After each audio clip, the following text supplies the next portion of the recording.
Hello, hello, hello, everyone, and welcome to another edition of A Spiritual Remedy. My name is Sunshine Day, and what a joy it is to greet you on this Monday morning or whenever it is that you are watching the show today. I want to just say what a weekend it has been for me, full of activities, and I am trusting that it is the same for you. Let me know where you are tuning in from and just say hello, hello, hello. Here's what's happening for us today. We want to focus today on physical health and sobriety, recovery, whatever weapon of mass distraction you are laying down. Because at a spiritual remedy, I see a world where clean and sober people, where people in general are living their best life and loving it, and that we do not allow weapons of mass distraction. Good morning, good morning. Hello, Jan. How are you today? That we are not allowing these things that are set up to distract us from living our best life, that we don't allow that from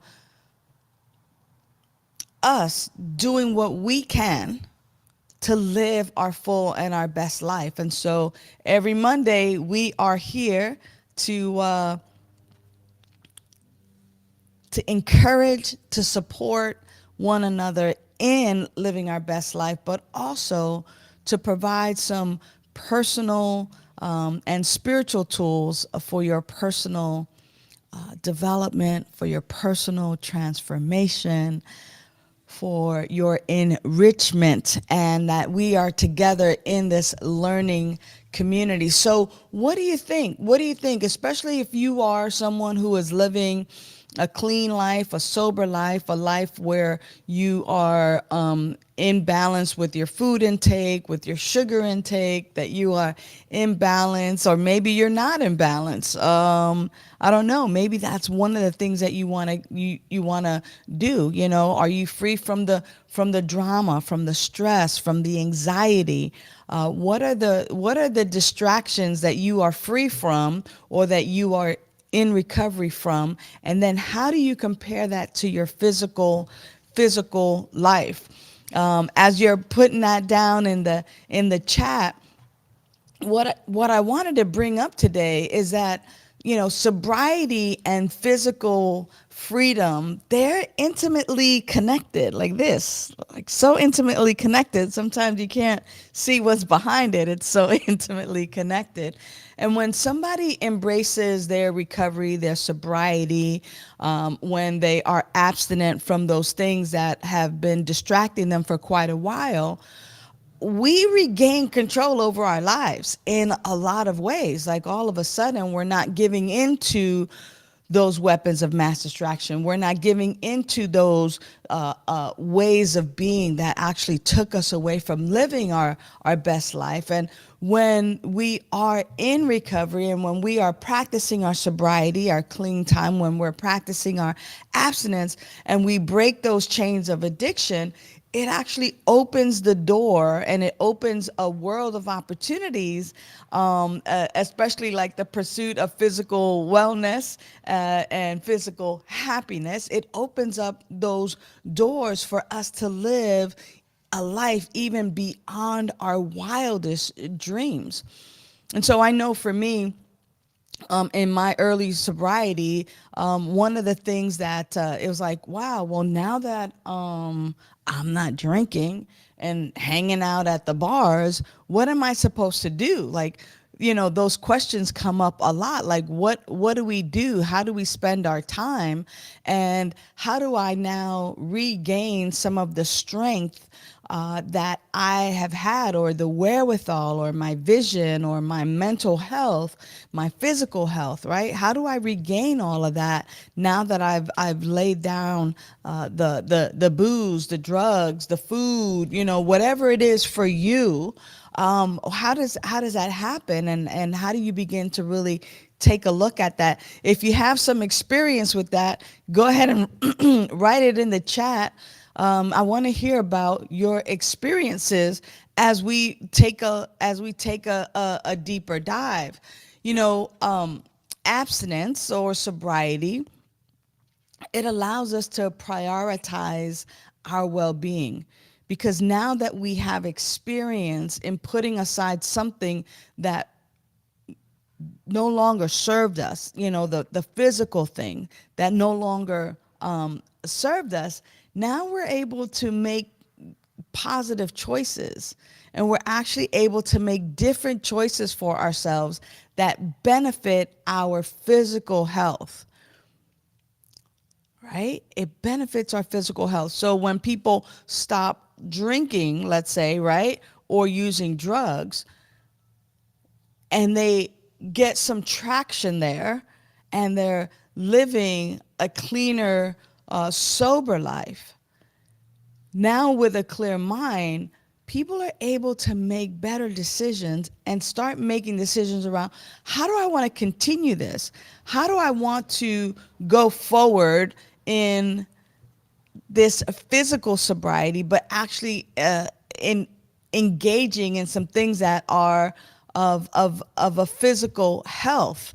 And for me, I remember early on, getting on a softball team and playing sober softball and getting connected with sober groups that were traveling and playing tournaments, and sober teams that would just kind of get together and engage in sober camaraderie and sober sports. So there are things out there that are available. There are many gyms now that are, I know, like the Phoenix Club, and there's a whole lot of other sober activities that are happening that are for the physical body, for that physical freedom, to have that physical freedom, not only from the drugs and the booze, or maybe misusing our bodies with food, or abuse, or sex addiction and things of that nature. There are groups, and if you're interested in finding out more about now being ready to engage in your physical activity, it's important to be in part of sober groups where you can hear from other people the things that they've engaged in and the groups that they've engaged with in order to do that. But I want to share with you that, starting out in recovery, and even if you've had some long-term recovery, it's important to start off slowly, to start off with just a few things, not just go full at it. It's almost like people who haven't been to the gym for a number of years, and all of a sudden they they go to the gym and want to be working out there for like 5 or 6 hours. No, but it's important to begin and start off slowly. Thank you, Jan. Sunny Day says, good morning, sunshine, and everyone tuning in. Good morning to you, Sunny Day. So Jan says, I have given up alcohol, drugs, saving lives, meaning the family. Now I need to exercise more. I love retirement, but I love being home more.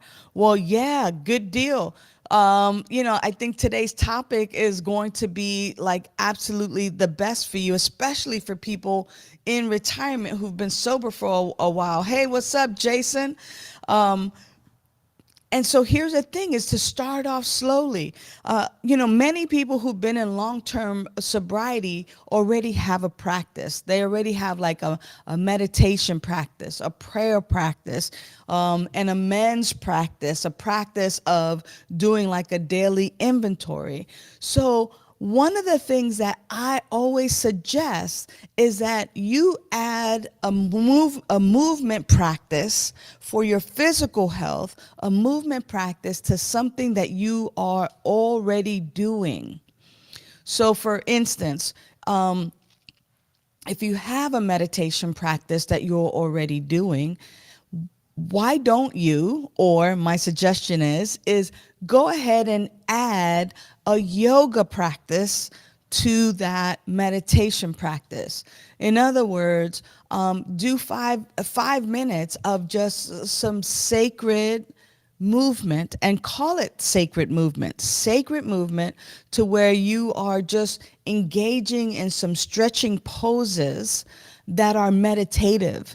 And so when you add that along with your meditation practice, it makes it easier because you're not stopping in the middle of the day or going, oh, okay, it's now time for yoga. I mean, you could absolutely do that.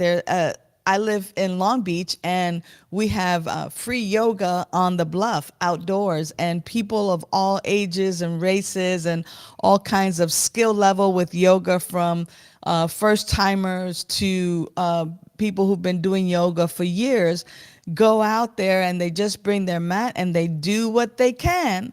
They do what they can, and they just begin that practice. That's always a good thing to incorporate.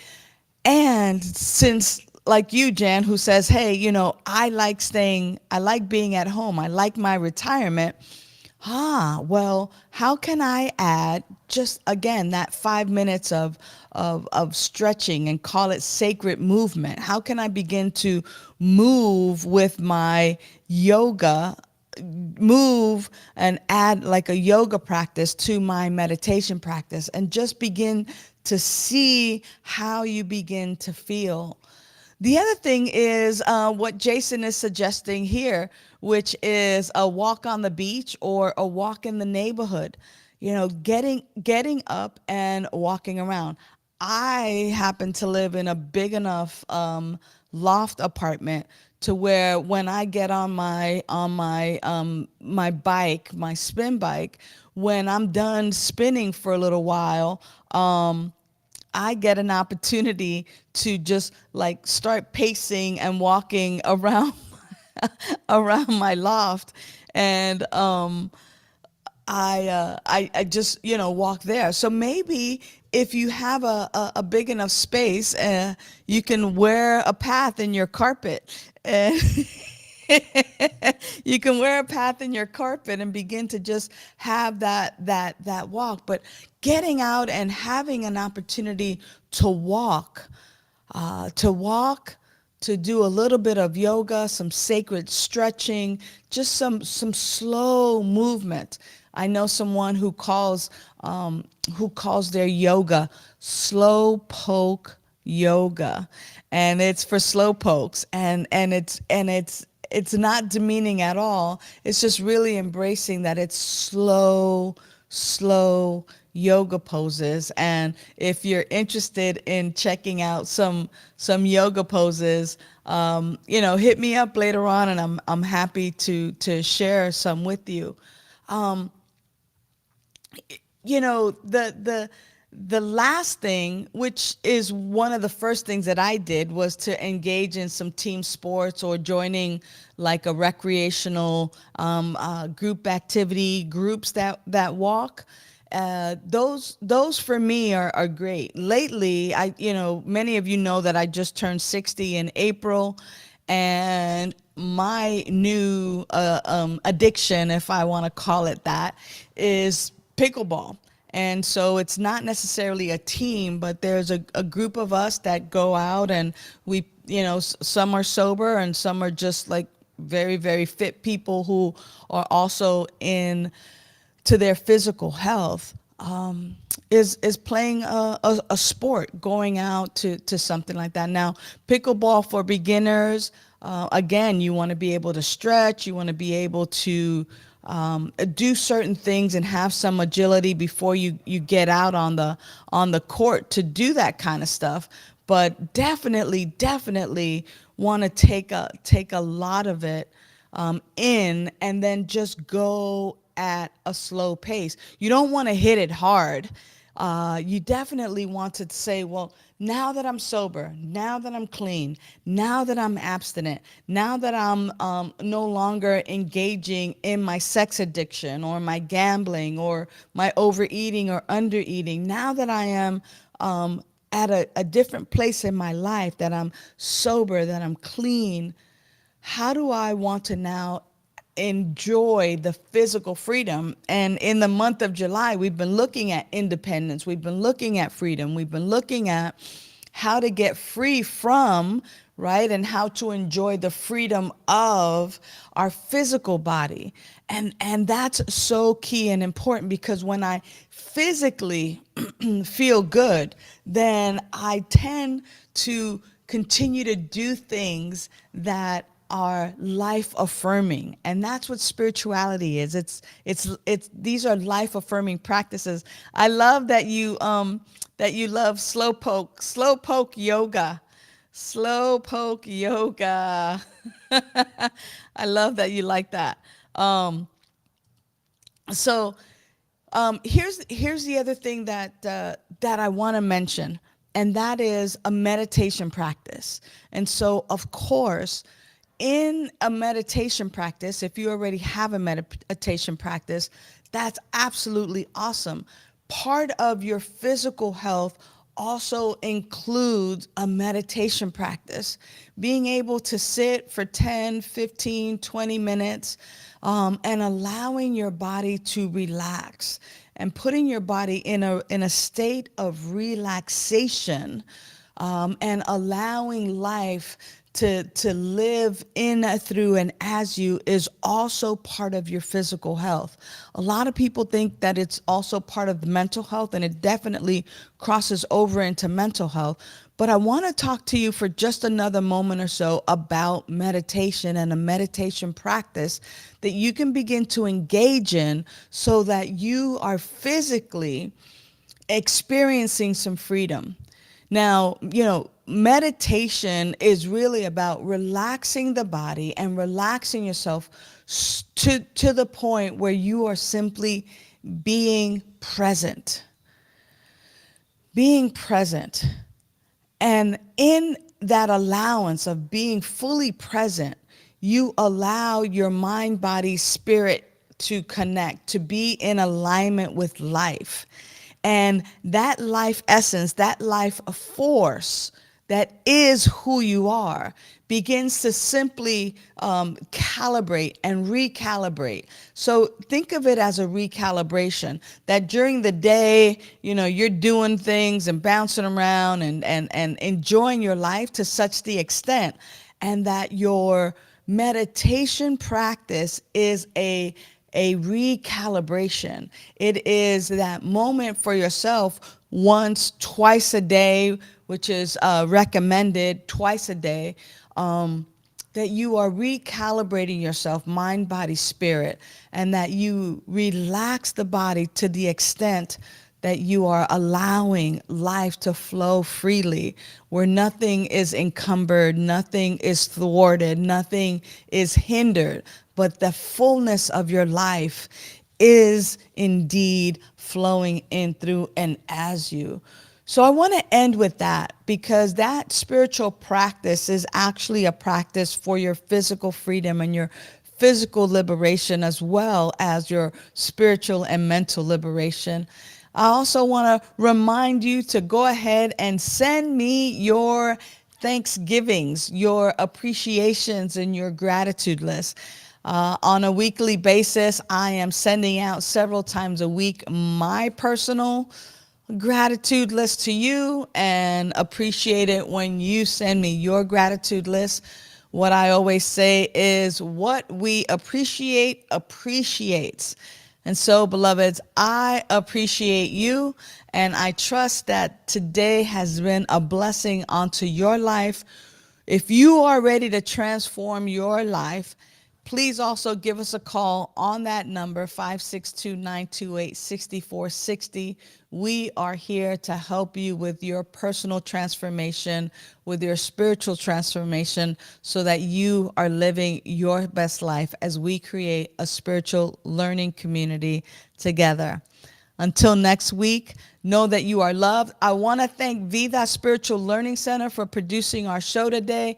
Make sure that you tune in and that you link and subscribe to the Vida YouTube channel. There you'll find on a weekly basis a inspirational message that drops on Sunday. Of course, right here with a spiritual remedy on Monday.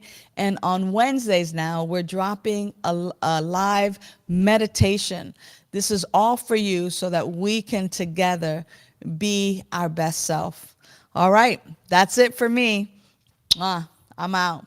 Bye for now.